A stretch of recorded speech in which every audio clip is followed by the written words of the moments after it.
रहे जिनके पूर्वज। चंडीगढ़ में मास्क पहनने के लिए टोकने पर एक डॉक्टर और एक पत्रकार अधिकारियों से भिड़ गए। ये घटना एक रोज पहले की है, जब प्रशासन की एक टीम सेक्टर 37 के इलाके में कोरोना नियमों का पालन करवाने पहुंची, जहां दोनों बिना मास्क के घूमते पाए गए। और जब उनसे मास्क लगाने के लिए कहा गया तो वो अधिकारियों से ही उलझ पड़े। आरोप है कि डॉक्टर देवेंद्र बल्हारा और पत्रकार कर्मवीर ने अधिकारियों से बदसलूकी भी की।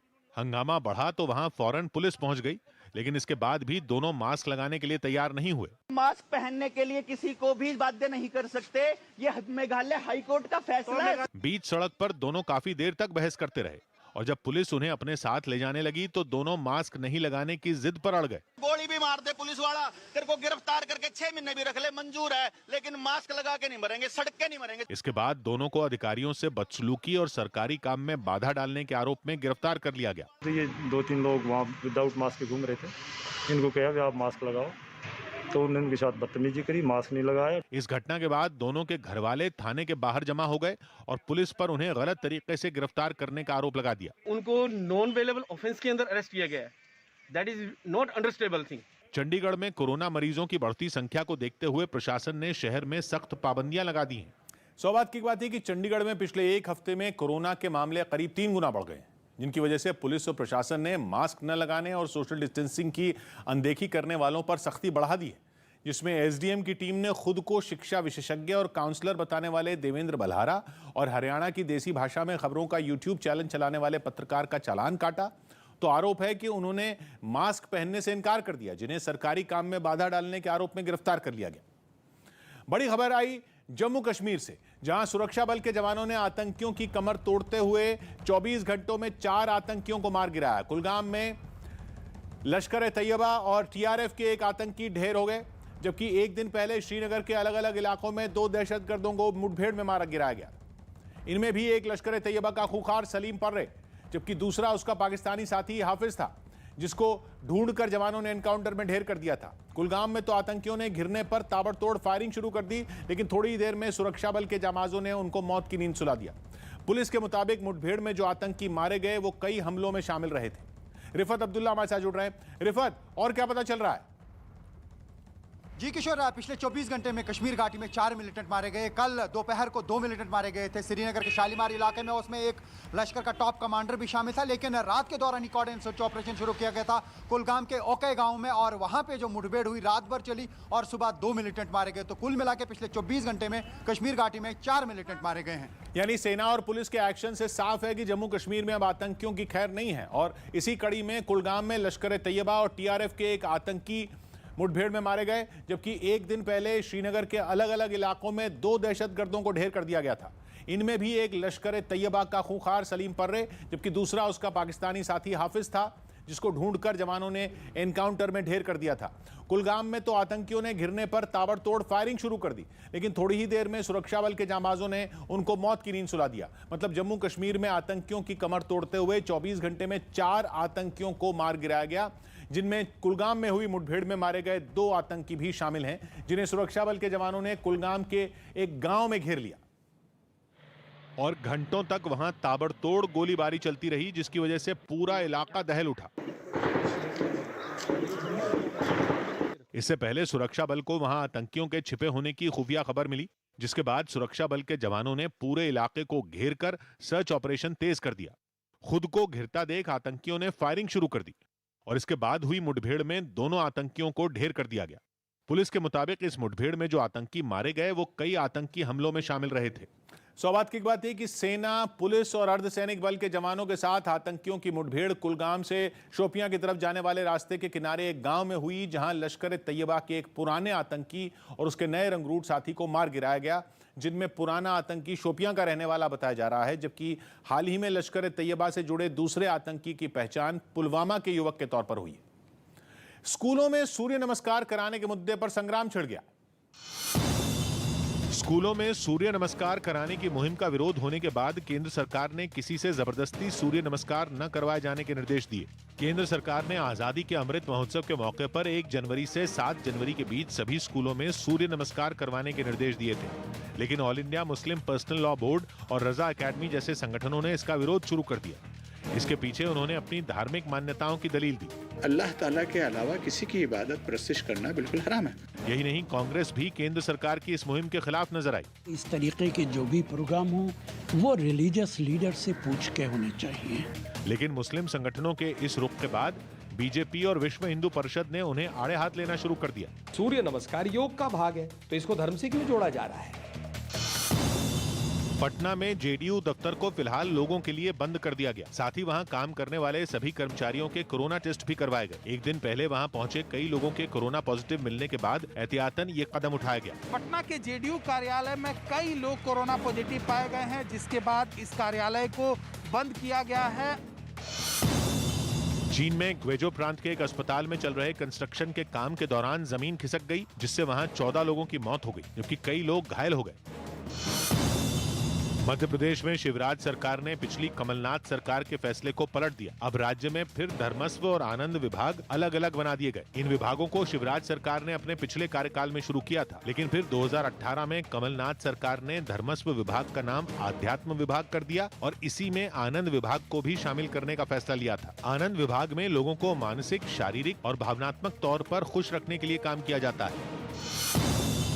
राजस्थान के मुख्यमंत्री अशोक गहलोत के सरकारी विभागों में फैले भ्रष्टाचार पर दिए बयान पर सियासी घमासान मच गया। एक दिन पहले उन्होंने हर सरकारी विभाग में भ्रष्टाचार होने का जिक्र किया था। जो पोर्टफोलियो मेरे पास होते हैं, तो क्या मैं गारंटी दे सकता हूँ वहाँ कोई करप्शन होता ही नहीं होगा? होता है, वो लोग अपने लोग हैं। मुख्यमंत्री अशोक गहलोत के इस बयान पर बीजेपी ने हमला बोलने में देर नहीं की। अब जो इतनी लाचारी प्रकट करे, उसको लाचारी प्रकट करने के बनिस्पत त्यागपत्र दे देना ज्यादा अच्छा है। केरल के कन्नूर में एक यात्री को लात मारने के आरोपी पुलिस वाले की गिरफ्तारी की मांग तेज हो गई। यूथ कांग्रेस ने इसके लिए प्रदर्शन भी किया। इससे पहले इस घटना का एक वीडियो वायरल हुआ, जिसमें एक पुलिस वाला ट्रेन की बोगी में एक शख्स को लात मारता दिखा। इस शख्स के दोनों हाथ बंधे नजर आए। वो सीट से सहारा लेकर बैठा दिखाई दिया, जिसके बाद पुलिस वाले ने बेरहमी से उसे लात मारकर नीचे गिरा दिया। इस दौरान वहां एक और पुलिस वाला और दूसरे कई लोग खड़े नजर आए। ये लोग उस शख्स को अगले स्टेशन पर लेकर नीचे भी उतर गए। कहा जा रहा है कि ये वीडियो ट्रेन में यात्रा कर रहे एक दूसरे यात्री ने बनाया। पुलिस का कहना है कि जिस शख्स को मारा गया वो न केवल बिना टिकट के यात्रा कर रहा था, बल्कि वो नशे में भी था और इसीलिए उसके साथ सख्ती की गई। लेकिन इस घटना का वीडियो वायरल होने के बाद आरोपी पुलिस वाले की गिरफ्तारी की मांग होने लगी। यूथ कांग्रेस के कार्यकर्ता तो इस मांग पर कन्नूर में प्रदर्शन करने उतर आए और रेलवे स्टेशन के बाहर प्रदर्शन करने लगे, जहां उन्हें रोकने आई पुलिस से उनकी झड़प हो गई। पुलिस ने उन्हें हिरासत में लेने की कोशिश की तो वो उससे उलझ गए। उन्होंने पूरा जोर लगा दिया और नारे लगाने लगे।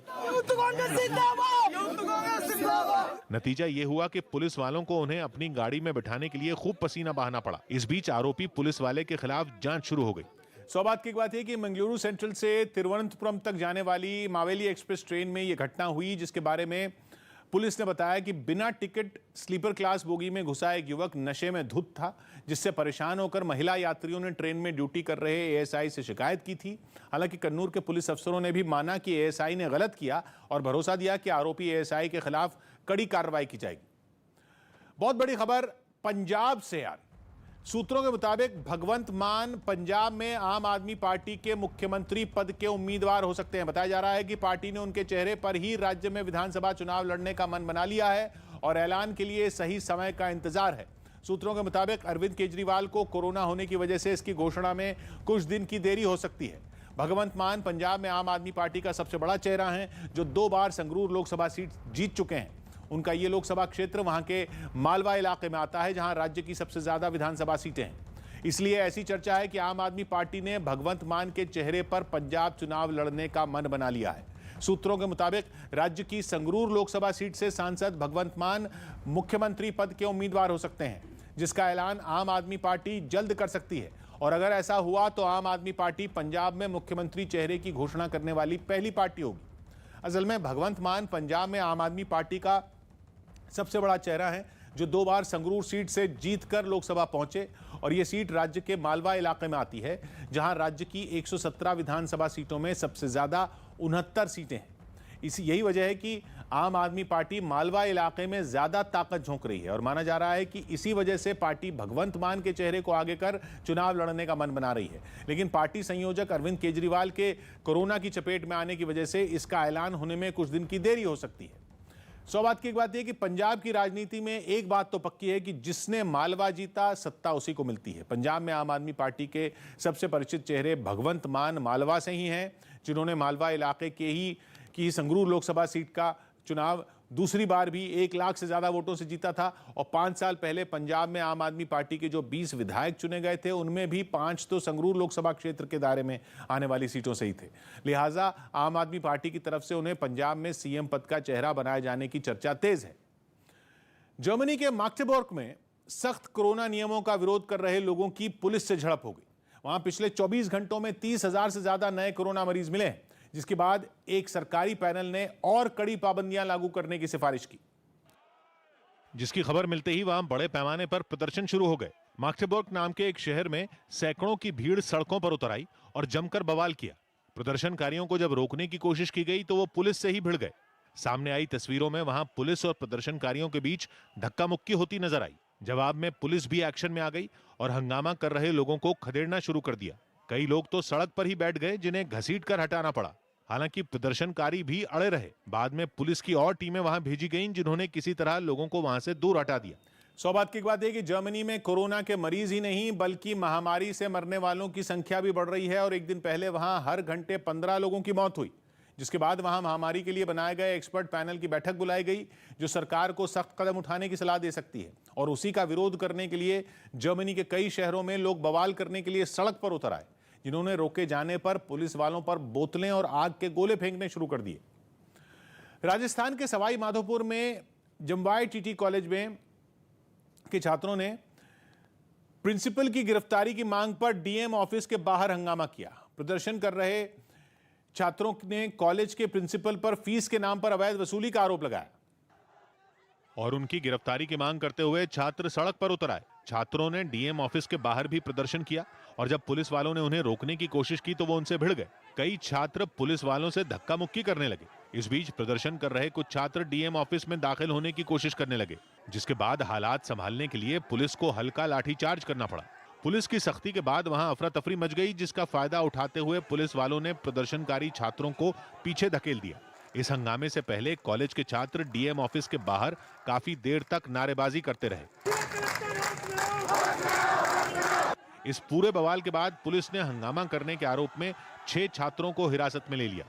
बात की बात यह कि सवाई माधोपुर में जम्वा एजुकेशन ट्रस्ट की तरफ से आधा दर्जन स्कूल कॉलेज चलाए जा रहे हैं, जिनमें जम्वा टीटी कॉलेज भी है, जहां की प्रिंसिपल को 8 महीने पहले एंटी करप्शन ब्यूरो ने छात्र छात्राओं की हाजिरी लगाने के नाम पर रिश्वत लेते गिरफ्तार किया था। और बीते 15 दिन से उसी कॉलेज के छात्र आंदोलन कर रहे हैं, जिनका आरोप है कि प्रैक्टिकल फीस, हाजिरी और कॉलेज की ड्रेस के नाम पर उनसे मनमानी फीस वसूली जा रही है। पीएम ने त्रिपुरा को कई योजनाओं की सौगात दी। प्रधानमंत्री मोदी ने त्रिपुरा की राजधानी अगरतला में एयरपोर्ट के टर्मिनल की नई इमारत का उद्घाटन किया। इसके अलावा उन्होंने मुख्यमंत्री त्रिपुरा ग्राम समृद्धि योजना भी लॉन्च की। इस योजना के तहत चुने गए गांवों में पानी और बिजली के कनेक्शन के अलावा सड़क समेत सभी जरूरी सुविधाएं पहुंचाई जाएंगी। इस प्यार को डबल विकास करके लौटाऊंगा। कोरोना खतरे की वजह से नेशनल यूथ एथलेटिक्स चैंपियनशिप को टाल दिया गया। इस प्रतियोगिता का आयोजन 27 से 29 जनवरी के बीच भोपाल में होना था। अंडर 19 क्रिकेट वर्ल्ड कप से पहले जिम्बाब्वे की टीम को बड़ा झटका लगा। उसके 4 खिलाड़ियों की कोरोना रिपोर्ट पॉजिटिव आई। अंडर 19 वर्ल्ड कप की शुरुआत 15 जनवरी से वेस्टइंडीज में होगी। यूपी में आयकर विभाग की ताबड़तोड़ छापेमारी जारी है। कानपुर और कन्नौज के बाद अब आयकर विभाग ने दिल्ली के पास गौतम बुद्ध नगर और आगरा में कारोबारियों के ठिकानों पर छापे मारे, जिनमें दिल्ली एनसीआर के बड़े बिल्डर और एस ग्रुप के मालिक अजय चौधरी का नोएडा वाला दफ्तर भी शामिल रहा। जो इस कंपनी के मालिक अजय चौधरी है, वो उनके ताल्लुकात कहीं न कहीं सूत्रों के मुताबिक समाजवादी पार्टी से जुड़े हुए हो सकते हैं। वहीं समाजवादी पार्टी ने इस छापेमारी को यूपी में जल्द होने वाले विधानसभा चुनाव से जोड़ दिया और केंद्र सरकार को निशाने पर लिया। जब चुनाव आते हैं, जो सरकार केंद्र रहती है उसने हमेशा यही काम किया है। समाजवादी पार्टी के इस बयान पर बीजेपी ने भी पलटवार करने में देर नहीं लगाई। आखिर समाजवादी पार्टी को मिर्ची क्यों लगती है? अखिलेश जी परेशान क्यों होते हैं? उज्जैन महाकाल मंदिर के गर्भगृह में श्रद्धालुओं के जाने पर लगी रोक 10 जनवरी तक बढ़ा दी गई। बिहार के मुजफ्फरपुर में बैंक लूटने आए 2 बदमाशों की लोगों ने जमकर पिटाई कर दी। बताया गया कि हथियारों से लैस 6 बदमाश पंजाब नेशनल बैंक लूटने पहुंचे थे, जिनमें 4 बदमाश लूट के बाद वहां से फरार हो गए। लेकिन 2 बदमाशों को लोगों ने दौड़ाकर पकड़ लिया और फिर उनकी अधमरा होने तक पिटाई की गई। वहां से जो तस्वीरें सामने आई, उनमें भीड़ में शामिल कई लोग उनकी पिटाई करते नजर आए। हालांकि इस दौरान वहां मौजूद कुछ लोग उन्हें बचाने की कोशिश करते भी दिखे, लेकिन गुस्साई भीड़ के आगे उनकी एक न चली। वहां से आई एक दूसरी तस्वीर में कई लोग एक बदमाश को खींचते हुए पुलिस के पास ले जाते दिखाई दिए। बीच बीच में भीड़ में शामिल लोग उसे मारते भी रहे। 2 लोगों को अरेस्ट कर लिया गया है, उनके पास से हथियार भी मिला है। बैंक लूट की इस घटना के बाद पूरे इलाके में बदमाशों की तलाश शुरू कर दी गई, क्योंकि वारदात में शामिल कई बदमाश अब भी फरार हैं। सौ बात की बात है कि मुजफ्फरपुर में बदमाश बैंक लूटने में तो कामयाब हो गए थे, लेकिन बताया जा रहा है कि लुटेरे जिस तरफ भागे थे उसी इलाके में बैंक का ग्राहक सेवा केंद्र था, जहां के एजेंट को बैंक में लूट की खबर मिल गई थी, जिसने शोर मचाया तो गांव वालों ने 2 मोटरसाइकिल पर सवार 6 डकैतों को घेर लिया, जिनमें 2 पकड़ लिए गए, जबकि लूट की रकम के साथ बाकी लुटेरे भाग गए। बड़ी खबर आई गलवान घाटी से, जहां भारतीय फौज के कब्जे की तस्वीरें सामने आई। ये वो तस्वीरें हैं जो चीन के प्रोपेगेंडा को करारा जवाब दे रही हैं। बताया जा रहा है कि ये तस्वीरें गलवान घाटी की ही हैं और नए साल की हैं। तस्वीरों में बर्फ की चादर के सामने तिरंगा झंडा लेकर खड़े भारत के जवान साफ दिख रहे हैं। इन जवानों के हाथों में 6 राइफल भी दिखी। ये दुनिया की सबसे घातक असॉल्ट राइफल मानी जाती हैं। इस तस्वीर की अहमियत इसलिए है क्योंकि नए साल पर चीन ने झूठे वीडियो फैलाए थे। झूठ का प्रोपेगेंडा फैलाकर यह संदेश देने की कोशिश की थी कि गलवान पर चीन का झंडा फहरा रहा है, लेकिन भारतीय फौज की इन तस्वीरों ने चीन के झूठे दावों की पोल खोल दी। संदीप बोल हमारे साथ जुड़ रहे हैं। संदीप, और क्या पता चला?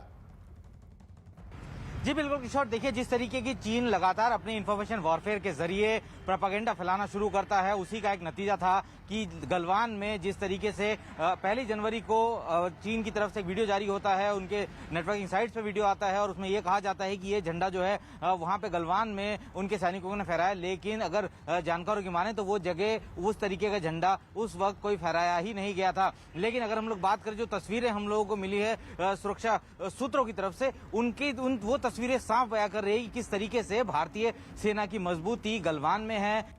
और इसकी जरूरत इसलिए पड़ी क्योंकि चीन ने नया साल शुरू होते ही दुनिया के सामने झूठ फैलाना शुरू कर दिया था।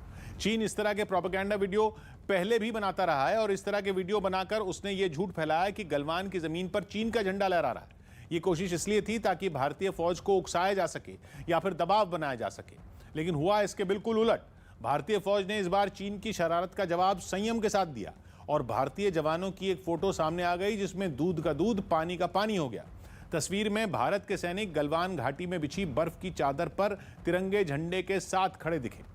सौ बात की एक बात यह कि चीन अपनी पीपल्स लिबरेशन आर्मी के अलावा एक और आर्मी का इस्तेमाल पड़ोसियों पर दबाव बनाने के लिए करता है। उस सेना का नाम है इंटरनेट आर्मी, जिसका काम ही है केवल प्रोपेगेंडा वीडियो बनाना और झूठ फैलाना। लेकिन भारत की फौज ने एक पेशेवर फौज की तरह हालात से निपटते हुए कुछ असली तस्वीरें जारी कर दी और चीन की फजीहत हो गई। बिहार के भागलपुर में हॉस्टल में सुविधाओं की मांग पर छात्रों ने जमकर बवाल किया। छात्रों ने आरोप लगाया कि कोरोना संकट के बावजूद उन्हें हॉस्टल में किसी तरह की सुविधा नहीं दी जा रही, जिसके विरोध में छात्र बड़ी संख्या में इकट्ठा हुए और हॉस्टल का मेन गेट तोड़कर हंगामा शुरू कर दिया। इसके बाद भी छात्रों का गुस्सा कम नहीं हुआ और वो दौड़ते हुए हॉस्टल के दूसरे गेट के पास पहुंच गए। उन्होंने उस गेट को भी तोड़ दिया और नारेबाजी करते हुए हॉस्टल परिसर के अंदर घुस गए। इस दौरान कुछ लोग अपने हाथों में डंडे भी पकड़े रहे। छात्रों ने हॉस्टल प्रशासन पर उनकी मांगों की अनदेखी का आरोप लगाया। समस्या यही है कि हम लोग का जितना भी होता है ना, जो चीज हक, वो सब हमको सही समय पर नहीं मिलता है। इससे पहले छात्रों ने अपनी मांगों को लेकर डीएम के दफ्तर के बाहर भी प्रदर्शन किया। इस बवाल की जानकारी मिलने पर प्रशासन के अधिकारी वहां पहुंचे और छात्रों को उनकी समस्या सुलझाने का भरोसा दिया।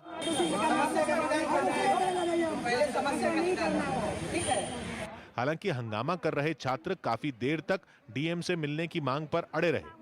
सौ बात की बात यह कि भागलपुर में डॉक्टर भीमराव अंबेडकर के नाम पर दलित समुदाय के बच्चों के लिए 12वीं तक का आवासीय स्कूल चलता है, जिसमें टीचर की कमी तो पहले से थी और अब वहां हॉस्टल में रहने वाले छात्रों का आरोप है कि उनके खाने पीने का भी ढंग से इंतजाम नहीं किया जा रहा, जिसका विरोध दर्ज कराने के लिए वो डीएम ऑफिस पर पहुंचे, जहां उन्होंने डीएम से मिलने के लिए प्रदर्शन किया। उत्तर प्रदेश में एटीएस के कमांडो ट्रेनिंग सेंटर खोले जाएंगे, जिनमें एक का सहारनपुर के देवबंद में शिलान्यास हो गया। शिलान्यास राज्य के सीएम योगी आदित्यनाथ ने किया, लेकिन सहारनपुर के देवबंद में एटीएस का सेंटर सुरक्षा और सियासत दोनों के लिहाज से बेहद अहम है, जिसके लिए देवबंद के बारे में जानना जरूरी है।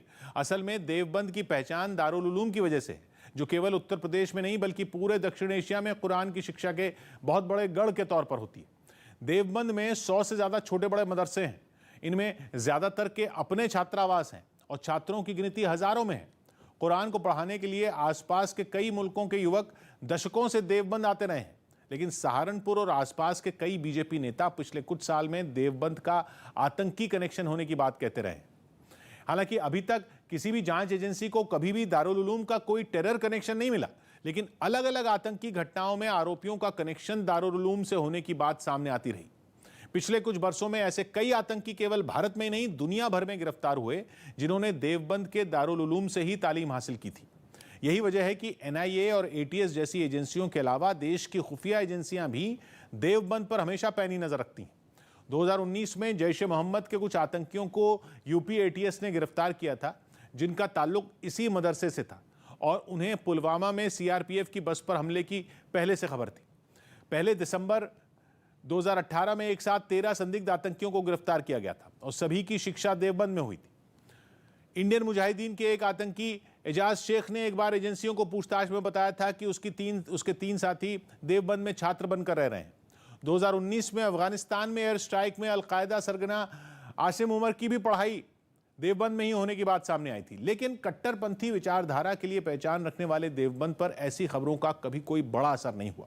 ऐसे ज्यादातर फतवे देवबंद से ही जारी होते हैं, जिन्हें देश में कट्टरपंथी सोच के दायरे में रखा जाता है। अब उसी देवबंद में कमांडो तैयार करने का काम किया जाएगा।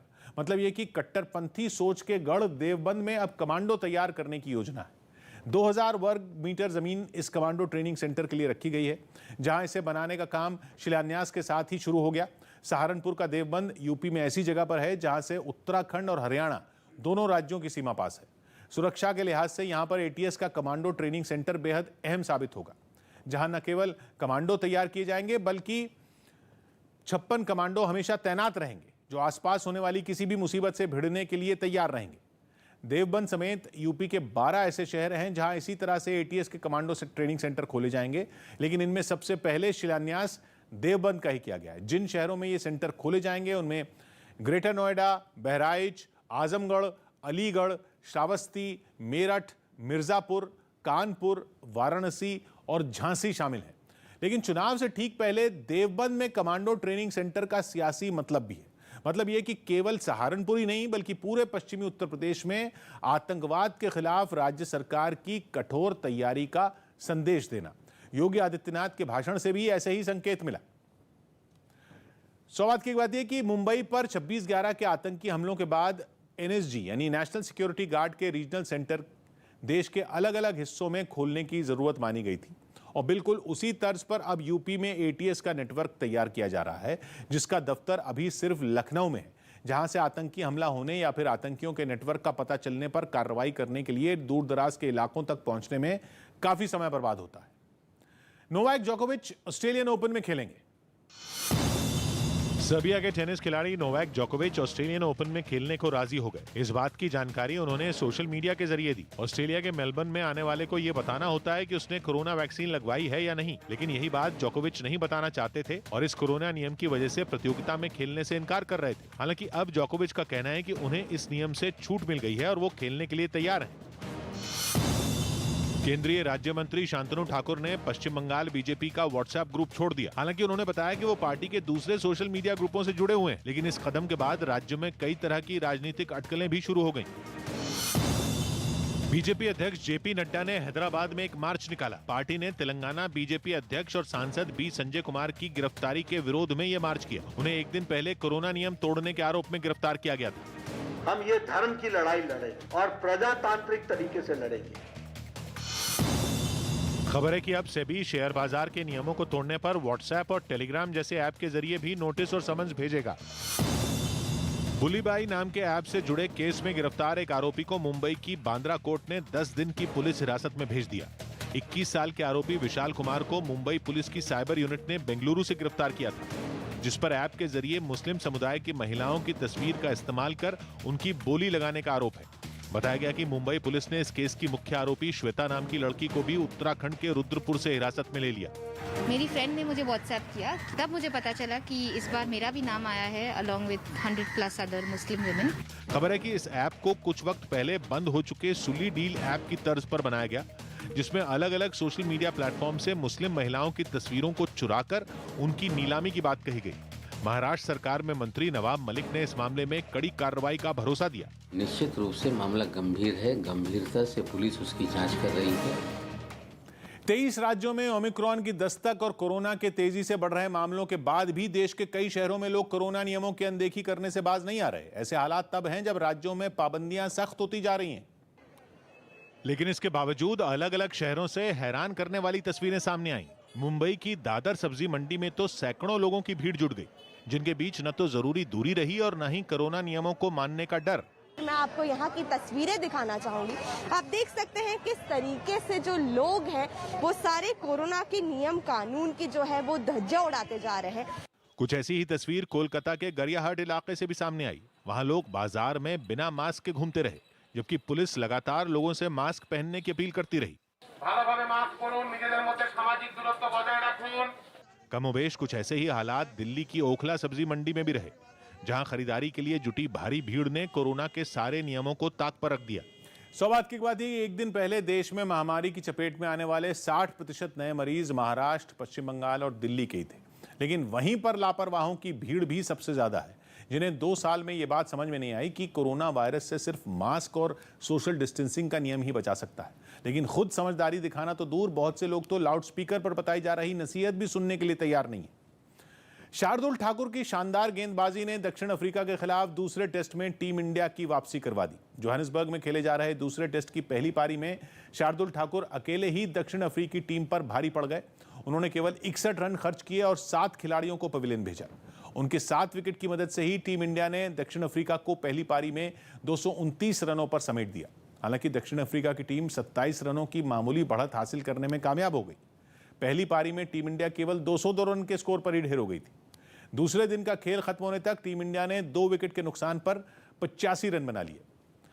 हरियाणा के करनाल से एक चौंकाने वाला मामला सामने आया। वहां हाईवे पर पराली से लदे एक ट्रैक्टर में अचानक आग लग गई। ट्रैक्टर चालक ने आरोप लगाया कि वो हादसे का शिकार हुए एक ट्रक वाले की मदद करने रुका। इसी मौके का फायदा उठाकर किसी ने उसके ट्रैक्टर में आग लगा दी, जिसके बाद उस पर रखी पराली धू धू कर जलने लगी। ट्रैक्टर मालिक ने आरोप लगाया कि किसी ने जानबूझकर उसकी ट्रॉली में आग लगाई, जिससे उसे 50,000 से ज्यादा का नुकसान हो गया। उसके हेल्प के लिए रुके थे तो हमारे में ट्रॉली में आग लगा दिया किसी। इसकी खबर लगते ही वहां दमकल विभाग की एक टीम पहुंच गई, जिसने आग पर काबू पाने की कोशिश तेज कर दी। हमने कंट्रोल को, फायर ब्रिगेड को पहले ही सूचित कर दिया कि आप इमीडिएटली पहुंचे। आग लगते ही उन लोगों ने समझदारी दिखाते हुए ट्रैक्टर को ट्रॉली से अलग कर दिया। इसके साथ ही पुलिस ने बाकी गाड़ियों का रूट डाइवर्ट कर दिया ताकि कोई बड़ा हादसा न हो। बड़ी खबर आ रही है पाकिस्तान से। प्रधानमंत्री मोदी के सख्त फैसलों की वजह से पाकिस्तान की फिल्म इंडस्ट्री के लोग तक परेशान हैं। इतने परेशान कि वो 2024 में उनके हारने की दुआ कर रहे हैं। सोशल मीडिया पर एक वीडियो वायरल हो रहा है, जिसमें पाकिस्तान के अभिनेता जावेद शेख ये कहते दिखे कि वो चाहते हैं कि नरेंद्र मोदी 2024 का चुनाव हार जाएं। ये वीडियो एक इंटरव्यू का है, जिसमें एक सवाल के जवाब में जावेद शेख ऐसा कहते दिखते हैं। जावेद शेख वही अभिनेता हैं जिन्होंने फिल्म ओम शांति ओम में शाहरुख खान के पिता का किरदार निभाया था। जावेद शेख की ये चाहत यूं ही नहीं है। असल में पाकिस्तान की तरफ से होने वाले आतंकी हमलों की वजह से भारत सरकार ने पाकिस्तान सरकार से बातचीत बंद कर दी हुई है। साथ ही भारत की फिल्म इंडस्ट्री ने भी पाकिस्तानी कलाकारों का बहिष्कार किया हुआ है। वो उन्हें अपने प्रोजेक्ट्स में नहीं ले रही। इस वजह से पाकिस्तान के कलाकारों का भारत में धंधा बंद है और वायरल वीडियो के जरिए उनकी तकलीफ खुलकर सामने आ गई।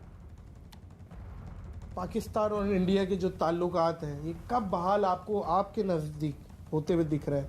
ये मोदी साहब की वजह तो नहीं है? बिल्कुल मोदी साहब की वजह। 2024 में जा रहे हैं इंशाल्लाह। और इस वीडियो के जरिए पाकिस्तान के कलाकारों का दर्द छलक उठा और ये साफ दिखा कि प्रधानमंत्री मोदी के सख्त फैसलों की वजह से पाकिस्तान की फिल्म इंडस्ट्री के लोग तक परेशान हैं। इतने परेशान कि वो 2024 में उनके हारने की दुआ कर रहे हैं। सबूत के तौर पर सोशल मीडिया पर वायरल इस वीडियो में पाकिस्तान के अभिनेता जावेद शेख ये कहते दिखे कि वो चाहते हैं कि नरेंद्र मोदी 2024 का चुनाव हार जाएं। जावेद शेख, याद रखिए, वही अभिनेता जिन्होंने फिल्म ओम शांति ओम में शाहरुख खान के पिता का किरदार निभाया था। जावेद शेख की ये चाहत यूं नहीं है। असल में पाकिस्तान की तरफ से होने वाले आतंकी हमलों की वजह से भारत सरकार ने पाकिस्तान सरकार से बातचीत बंद की हुई है। भारत की फिल्म इंडस्ट्री ने भी पाकिस्तान के आतंकियों को पालने की वजह से वहां के कलाकारों का बहिष्कार किया हुआ है। इस वजह से पाकिस्तान के कलाकारों का भारत में धंधा भी बंद है और वायरल वीडियो के जरिए उनकी तकलीफ खुलकर सामने आ गई है। सौभाग्य की बात है कि पाकिस्तान पाकर भी वहां के नेताओं ने भारत से दुश्मनी जारी रखी और आज भी आतंकियों को पनाह देकर वो भारत के खिलाफ साजिश रचता रहता। लेकिन कला के क्षेत्र में दोनों देशों के रिश्तों की कड़वाहट कभी आड़े नहीं आई, मगर जब मोदी सरकार में भी पाकिस्तान ने हमले जारी रखे तो न सिर्फ भारत सरकार ने उससे बातचीत बंद की, बल्कि देश में ये बहस भी छिड़ गई कि पाकिस्तानी कलाकार भारतीय फिल्म इंडस्ट्री में काम करके जो पैसा कमाते हैं और फिर अपने देश में जो टैक्स भरते हैं उससे पाकिस्तानी सरकार आतंकियों को पालती है, जिसके बाद भारत में पाकिस्तान के कलाकारों का बहिष्कार हो गया और वायरल वीडियो के जरिए जावेद शेख का दर्द छलक उठा। आज गीतकार और कवि गोपाल दास नीरज का जन्मदिन है। आज से ठीक 97 साल पहले यूपी के इटावा में जन्मे गोपाल दास सक्सेना अलीगढ़ के धर्म समाज कॉलेज में हिंदी पढ़ाया करते थे। कविता और गीत लिखने का शौक स्कूली दिनों से ही था, इसलिए पढ़ाने के साथ साथ वो गोपाल दास नीरज बनकर कवि सम्मेलनों में भी सक्रिय थे। 33 साल की उम्र में वो कविता सुनाने ही मुंबई गए थे। वहीं उनकी मुलाकात अभिनेता भारत भूषण के भाई रमेश चंद्र भल्ला उर्फ आर चंद्रा से हुई, जो तब नई उम्र की नई फसल नाम की एक फिल्म बनाने की तैयारी कर रहे थे। फिल्म की हीरोइन तनुजा थी और आर चंद्रा नई उम्र की नई फसल से अपने बेटे राजीव को हीरो के तौर पर लॉन्च करने जा रहे थे। फिल्म नई उम्र की नई फसल अब से 56 साल पहले रिलीज हुई थी, जिससे हीरो और निर्देशक का तो कोई फायदा नहीं हुआ, लेकिन उस फिल्म का एक गीत गोपाल दास नीरज की पहचान बन गया। वो गीत मोहम्मद रफ़ी ने गाया था, जो दरअसल गोपाल दास नीरज ने कविता के अंदाज में लिखा था। स्वप्न झरे फूल से, मीत चुभे शूल से, लुट गए सिंगार सभी बाग के बबूल से, और हम खड़े खड़े बहार देखते रहे, कारवां गुजर गया गुबार देखते रहे। नींद भी खुली न थी कि हाय धूप ढल गई, बाहों जब तलक उठे कि जिंदगी फिसल गई, पात पात झड़ गए कि शाख शाख जल गई, चाह तो निकल सकी न पर उम्र निकल गई, गीत अश्क बन चले छंद हो हवन चले, साथ के सभी दिए धुआं पहन पहन चले, और हम झुके झुके मोड़ पर रुके रुके, उम्र के चढ़ाव का उतार देखते रहे, कारवां गुजर गया गुबार देखते रहे, स्वप्न झरे फूल से, मीत चुभे शूल से। हाथ थे मिले के जुल्फ चांद की सवार दूं, होंठ थे खुले के हर बहार को पुकार दूं, दर्द था दिया गया